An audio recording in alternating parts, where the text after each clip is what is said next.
Hello, friends, and welcome back to Ghouls Night In, the spooky chat show with your best ghoul friends. I'm Penny Snark. And I'm Midge Munster. And Midge, we have made a few visits to the amusement park on this podcast. We have talked about carnival haunted houses, we've talked about dark rides, but there's something that probably even more people are afraid of. And that is the Ooh. humble roller coaster. I was gonna say, is it the roller coaster? It is the roller coaster. Woo! So this was definitely inspired by me watching Final Final Destination Destination 3. 3! Uh, My favorite in the franchise.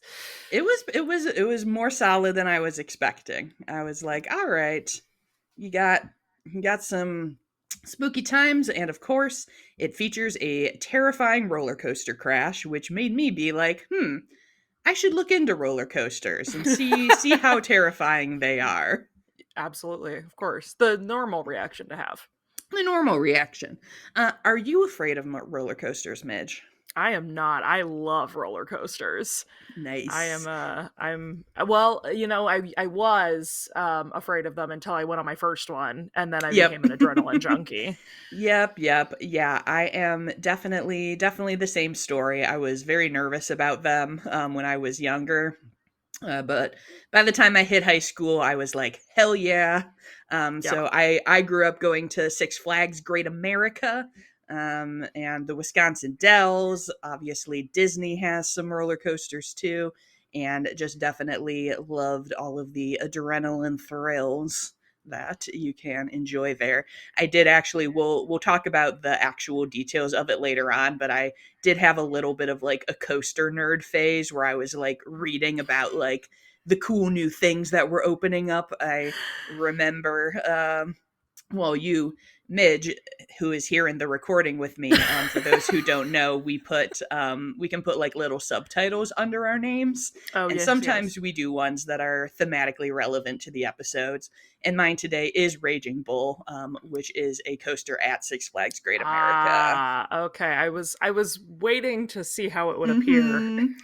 Yes, and it was like that kind of that era when that opened, and then there was a corkscrew coaster that opened up called Vertical Velocity that I remember there always being like commercials on the radio for and stuff Vertical growing up, and I was velocity. like, oh yeah, I've gotta get been into it. uh I've been following this comedian. I believe her name is Lara Bites. But she's autistic, and like a lot of her Hmm. comedy is about her autism, and she does like a whole bit about how she's a roller coaster autistic.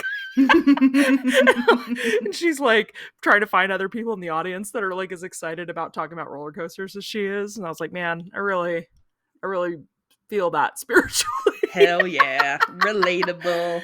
Yeah. Relatable. I will say that lately I feel like I've gotten my like motion sickness has gotten worse as I've Oh gotten yeah, you do older. have that. And Yeah. like the more recent times I have ridden on roller coasters, I have not had such a great time afterward. Mm. So my roller coastering days might be behind me, but I'm still interested and I still want to know how scary they are.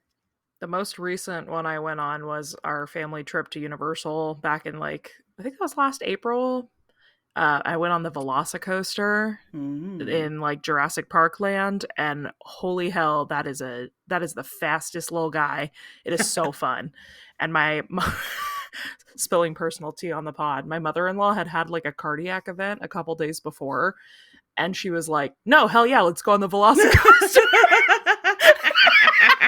And her and I were the only two people that went. Oh man, I was like, that is a lady who you're knows how to wild. live. You wild for that, Lisa."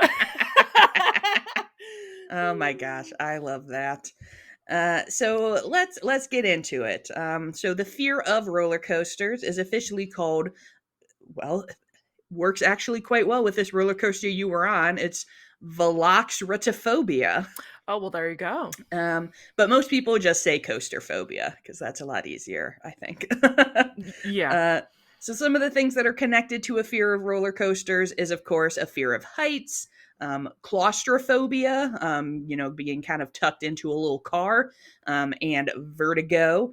And Obviously, any kind of incident with a roller coaster draws a lot of attention, but should we be afraid of them? What is up with roller coasters?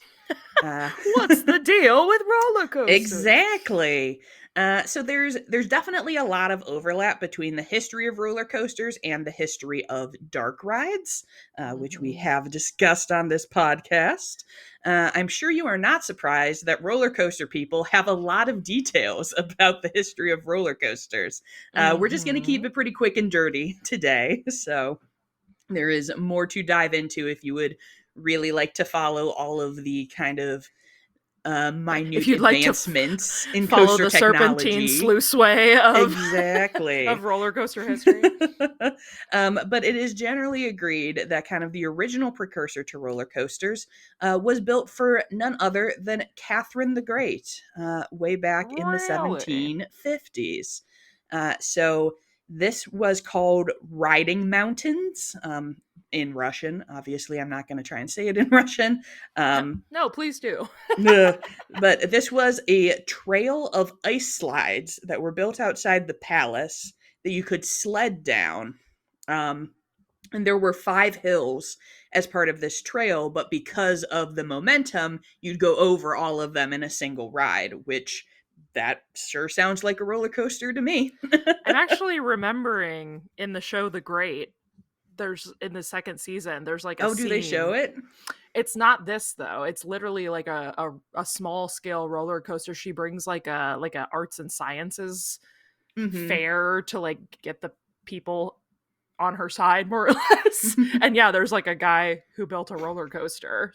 I Yeah, totally forgot so about. And then when you were saying that, I was like, wait, why am I kind of vaguely remembering this? yeah. So the original one was built for winter and ice, but then they did start riding carts on them in the summer. And like Yeah. you said, they did build another version of that at the palace outside what is now St. Petersburg. Oh, So so that people, was real. yep. So people were like, Cool. "Hell yeah, we're riding these coasters." And funnily, so roller coasters are called Russian mountains in a lot of like French and Hmm. Spanish and stuff. And cute, the Russian word for roller coaster is American mountain. They were like, hell yeah, these are you're doing your own mountain thing, and we're gonna call it that. Love that. So in the early 1800s, an amusement park called Parc Beaujon opens in Paris, and one of its most popular attractions are the here. You're the French girl. I'll try it. Uh-huh. Promenades aériennes, Oh, or yeah. Uh-huh. aerial strolls, that Yes. they believe maybe soldiers who had been stationed in Russia may have brought back stories of this riding mountain to the French people. And these aerial strolls featured wheeled cars that were on a track, and they would get towed to a top of the tower and then roll down 2 tracks on either side. So there you go. That's a roller coaster. Uh, I can't possibly imagine that being safe in that era. right. Like, Yeah. I let's mean, just push this cart. I mean, I'm sure it wasn't terribly high, but no, still. yeah. Definitely not as dramatic as our roller coasters today. I did see Right. one image too where it was like a bench that you would sit on. So like Oh, you were going no. like sideways on No, it, I'm fine. Thank which is a you. little wacky. Sideways. That's crazy. Yeah. So there was a big trend in Paris for these types of rides. Like people built more and more of these. At first, they were really only for the elite, but the first one that is really considered to be part of like an amusement park that was open to all the people is Tivoli Gardens in Copenhagen. But these ended up kind of falling out of popularity. Like they were innovating on it for a while, and according to a PBS article, A Century of Screams, the Americans who eventually made the first roller coasters here didn't really know anything about the French versions. Oh, um, interesting. yeah, in this article, I thought it was kind of cute. They were like, "Oh, the Parisian like roller coaster innovators just like didn't necessarily like popularize or like report on their inventions." So Yeah. Instead of Russian mountains, the Americans were inspired by railways, which is Sure. something that we talked a lot about in the Dark Ride episode. So we're going to fast forward past that a bit. So these were kind of initially inspired by like stuff that was made to drag coal up from the mines. And they were like, hey, I bet you could put a people in there. A people. And that would be fun. I bet we could Donkey Kong that. Exactly. And in the 1920s, wooden roller coasters become really popular. This is considered really the golden age of roller coasters. And I do need you to know that this PBS article sure does refer to them as Woodies. Hell yeah. Hell yeah. It's like the talkies. Exactly. You want to go see a talkie and then grab a ride on a Woody? Yeah, let's go ride the Woodies. That's crazy. So in this period of time, there are thousands of roller coasters across America. But hey, what's that there on the horizon?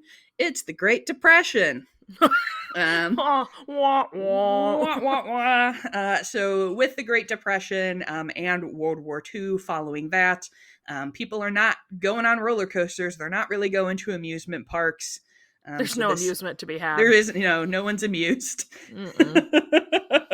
But who is it that will bring roller coasters back to the American people? Oh boy, howdy. Is it P.T. Barnum? Oh, no. So he's involved in this original, obviously, like Coney I guess Island, that's way, 1920s. way back. Midge, it's our good friend, Walt Disney. Oh, of course. Because Walt Disney says, I don't want no clattering Woodies in my Disneyland. I want sleek coaster action. Sleek postmodern. In 1959, we get the Matterhorn bobsleds, the world's first tubular steel coaster, which ushers in this modern era of coasters as we know them. Is that the one with the Yeti that Trixie Mattel's terrified of? Yes. Is that the Matterhorn?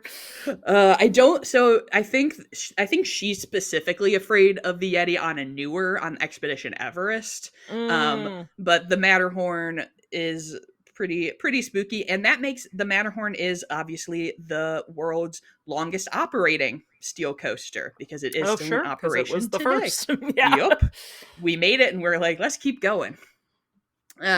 So now we are in modern era of roller coasters. Obviously, we've had a lot of innovations, and we have gone from just kind of your basic slides and hills into loops and corkscrews and all sorts of crazy shit. But one thing that I didn't realize was even today, most roller coasters are not powered. So they either have like the chain that drags you up to the top of the hill or some kind of launch mechanism that just like, shoots you out from the base. But otherwise they are still propelled through the rest of the track purely on gravity and the kinetic energy, which is just crazy. Like seeing, I was like picturing like the Bill Nye gif where he's like science and like literally like women in STEM. Yeah. Mm-hmm. Yeah, it's just crazy to think about. I mean, each roller coaster is kind of its own little physics problem, which I think is pretty cool. Which is one of the nerdier things that I've said on this podcast. I was gonna say, as the proprietor of Midge's Science Corner, I understand that completely and have no further questions. Yes. Yes, and so one of the big things that you will hear roller coaster fans talk about is this concept of G-force. G-force, and as I mentioned, the energy drink. No, but named after it, I'm sure. I mean, the energy drink is named after this, not the other way around. Which is short for gravitational force. So this was something that I was very interested in my like high school like roller coaster special interest, because of course there are all sorts of like guides about like where to sit on a roller coaster for like optimal G-force versus optimal lift. So for a quick science corner, gravitational force, G-force, 1G is what you just feel existing on Earth and the force of gravity on you, like we all do. Like normal. As we do. So for on a roller coaster, when you're zipping around like this, you are experiencing much higher levels of G-force. Generally, around 4 or 5 Gs is what most roller coasters can do, and is generally comfortable for people. Some roller coasters reach up to 6 Gs, and apparently there was a coaster that did 12, which is Whoa. just like not safe. Space, yeah. Not safe at all. So don't do that. So when you're experiencing G-force, you experience the sensation of weight because you are, it's like 4 times normal gravity, like pressing down on you. Sure. You can also experience a gray out and get tunnel Mm-hmm. vision or even pass out due to reduced blood flow to your brain. My Uh absolute favorite videos on the internet is people on like those slingshot rides that just huh. pass out and their Yeah, friends like next to them screaming crazy. and they're just cold. Crazy. I'm Yeah, like, what do you mean, human body? Like, that's so funny. truly. And It's like a so fainting goat. it is. So obviously, many people who are afraid of roller coasters will listen to this and be like, this is obviously a bad experience. Like, Sure. why do we want to go so fast and get twisted around and pressed and things like that? And something that I discovered in my research for this episode, which I had to talk about, because obviously, adrenaline rush, we know all these things. Mm-hmm. But there is a psychology paper called Glad to Be Sad. My title of my memoir. I Um, said, did I write that? and the study was about what researcher Paul Rosen called benign masochism, Oh. which I have never heard Uh-oh. this term, but now I'm like, oh, okay. And Yeah. this refers to a familiar grouping of activities like roller coasters or horror movies or spicy food. I was so Um, scared, and I was right to be scared. yep. But also things like deep tissue massage or like listening to sad music. Um, and the Yeah. idea is that these negative experiences make us feel like we're mildly in danger. But then that scary feeling is quickly overcome by the realization that we're not really in danger, which in this paper they call a hedonic reversal, which, like, Ooh. we got so many killer band names coming out of this Hedonic paper. reversal. Great job Yeah. with that. And that is just with the idea that, on a roller coaster, you're really scared, and then you're like, oh, actually, I'm safe. Or Put that like thing they're down, saying, flip it, and like, reverse it. Yes. or in a horror movie or a sad movie, you're like, oh, I'm experiencing the emotion of these characters, but oh, now I realize that it's just a movie and it's not real. Woo, relief. Yeah, Ooh. whoo boy. And they talk about also like how the physiological responses we have to negative emotions, like tearing up or sweating, are designed to make your body feel better. So like it's not really surprising that we biologically are like, oh, crying about this or like being feeling like I'm being smushed and then being like, oh, I'm not dead makes you feel really good. Sure. uh, My therapist once told me this about like why I take like scalding hot oh showers. my gosh, I love Like this. she literally was like, that's like a thing that you're doing, right?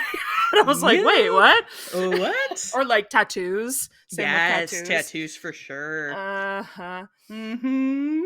Anyway, One we're thing that fine. I We're did totally like, fine. Everything's yep, normal. totally fine and normal. But see, this psychology paper says it is totally It fine says and it's normal. fine. So Yeah. there you go. They do point out that one of the negative feelings that you really cannot get a positive reversal of is nausea. So also Mm-hmm. relevant to roller coasters, and overcoming nausea generally does not make you feel better. You still just feel sick. So Period. relatable to me. Yeah. So we asked earlier whether there is a reason to be afraid of roller coasters. So to answer that, you probably would want to know like how many people are injured or killed by roller coasters every year. And the answer is we kind of don't know. So Great. this was kind of, I was like, this is the scariest part of the episode to me. Yeah. There is no agency in charge of monitoring roller coaster or amusement park related deaths or injuries. Um, Sweet. That seems individual fine. Right, this seems fine and normal. Individual states and jurisdictions like keep some records. There isn't anywhere that they report that to. Some states have no agency that oversees amusement parks, so they're just in charge of like reviewing themselves when there's like a death or accident, which, Sure. as we all know, is a great a great setup that works so well in many Yeah. other forms of American Causes life. causes no issues at all. Yep. In some states, ride safety is reviewed by the labor department, some just by building inspectors. So, Yeah, quick question. Do any of these peoples have degree in physics? I don't know. So, No? there are obviously ride safety inspectors, but it doesn't seem like there isn't like a larger group that's like we're looking at this for a while. And that was one of the things is like mobile roller coasters, so like a Oh, carnival ride or somewhere that yep. like sets up. I was gonna say you're from the Midwest, Midge. You know when a carnival sets up in a random parking lot? Oh, I do. And I was literally about to bring this to the table because I'm like, yeah, if they're not really like latched to Well, a state, then there's no the regulation. thing is, those used to be under the oversight of like the consumer, like the federal consumer, like safety, Mm-hmm. but they just stopped tracking any of that stuff, and there is nothing for permanent amusement parks. So Perfect. the statistics that we do have come from the International Association of Amusement Parks and Attractions, which is a trade organization for amusement parks. On their website, they report that in a typical year, more than 385 million guests safely enjoyed an excess of 1.7 billion rides at approximately 400 North American fixed site facilities. And the chance of being seriously injured on a fixed site ride in a U.S. amusement park is 1 in 15.5 million rides. Well, there you go. However, um, There's in always a an however. in an NBC News article I read from 2014, they mention like this latest figures from this international association, but said that this is just based on a survey that they did, and less Mm-hmm. than half of the parks responded and often provided incomplete data. Now I wonder which parks wouldn't Uh-huh. respond. Yeah. And so that was 2011.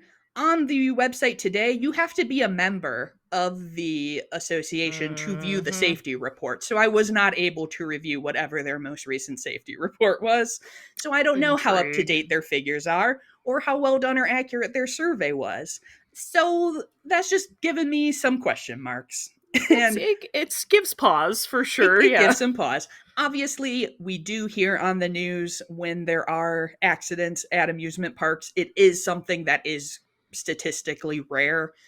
But the And just, it also usually has nothing to do with the actual roller coaster itself. Like, they're like, oh, this kid jumped a fence to grab his hat and got his head kicked off. And I'm like, yeah, well, yeah. yeah. The best Like the that. best thing you can do to be safe on a roller coaster is to follow all of the listed restrictions. As they say, keep your arms inside of the car while Mm-hmm. the ride is in motion. Don't mess around with anything. And I think it is kind of, there are amusement parks that seem pretty up above board, and there are some that seem That I maybe not wouldn't. so above That I board. wouldn't. And Right. I don't know that I would recommend riding a roller coaster at a park that otherwise seems dubious. Right. Yeah, I think there's a pretty clear like, oh, this is good versus oh, this is not good. Yeah, and I mean, Not always, but Accidents can happen anywhere. I am certainly not saying that you should not ride roller coasters. If you enjoy them, they are on the whole perfectly safe. But as I was researching this, I was like, I think maybe the people who are afraid of roller coasters have a have a little bit. point. They have a point. They have a point. There are some things that I would feel. There are ways that I could feel safer. Here's my thing that I always come back to with almost every fear that I have, which this is not a fear that I have, but I'm like, if you're driving a car every Oh day, yeah. Oh yeah. that was gonna sound, I was gonna be like, get over it. That sounds harsh. I mean, Like, yeah, but it is true that statistically statistically, driving a you're car is so the much most more dangerous likely. thing that you could It's the do. Yeah. most dangerous activity. Like, I just, if you're driving a car every day, the chances of you dying that way are so much higher than your 2 roller coaster rides at the Six Flags. Yes. So I don't know. Get your butt Unless on the out you're in a there. Final Destination movie. Yeah, but then it's okay because someone's gonna tell you ahead of time But then to get. you're gonna die anyway, Mitch. That's so true. See, I was gonna I'm say gonna now tell you what. I need to If not get on any roller coasters just in case they're gonna get Final Destination. I will say any of those people that stayed on the ride, I don't care what the scenario is. If there's a person screaming and saying it's gonna crash, even if that person is medically unwell, I'm getting off the ride. Yeah, I would agree with that. I would There's agree. no there is no scenario where I am staying on that roller coaster on the off chance. Especially a roller coaster. Like at least in like when it's like a plane crash, it's like, well, I spent a lot of money on this international Right. flight. You have I'll nothing to lose probably by stay, getting but off like this roller yeah, a coaster. roller coaster, I'm getting the hell off. I get like, okay, maybe you're at Disney and you waited 3 hours, but I'm like, oh well. Oh There's no well. scenario where I'm getting on that ride if somebody's screaming it's gonna crash. That is a very fair safety feature in your life, Midge. So Is listen to the screamers. yes, start number 1, follow all posted regulations. Number 2, if someone starts screaming, get off. Get off the Woody. Get off that Woody. Today's not the day. But yeah, that was just my little excursion into the world of roller coasters. It's one of the things where I'm like, well, it's not spooky, but it is a thing people are scared of, so I feel like it kind of counts. No, I love it. I definitely, I joke a lot. My friend Parker, who took me on my first roller coaster, we joked that I left like permanent claw marks in his arm from the first time I ever went. Because they're scary, Yeah, but they're also a lot of fun. it's that benign masochism, Midge. Yeah, what it he hedonic Hedonic reversal. Hell yeah, I'm gonna keep that one in my pocket. Hell yeah. All right. Well, thank you all for joining us today. We would love to know if you love roller coasters, if you're scared of roller coasters, if you have ever been Final Destination. You probably can't tell us. You probably can't tell us, but Contact us on our Ouija board. Yeah, yeah. And what can you do? You can do all sorts of things. We have so many new things that you can do now because you could join us on Discord to tell us about your roller coaster experiences. We will have an invite link in our episode notes, and it is also on our Instagram at Ghouls Night In Pod. But you could also post a review to tell people how much you enjoy this show. And I do believe Mitch has a Spotify comment to read.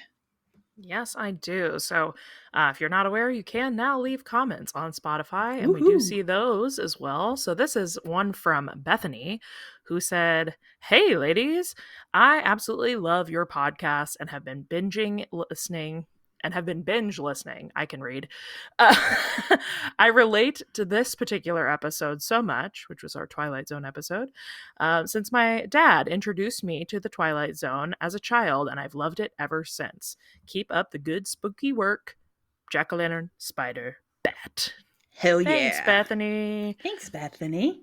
Yeah, so please do feel free to leave us a comment, or as mentioned, you can follow the pod at Ghouls Night In Pod on Instagram. And if you are looking for me, you can find me at Penny Snark. And you can find me all over the web at Midge Munster. And until next time, goodbye.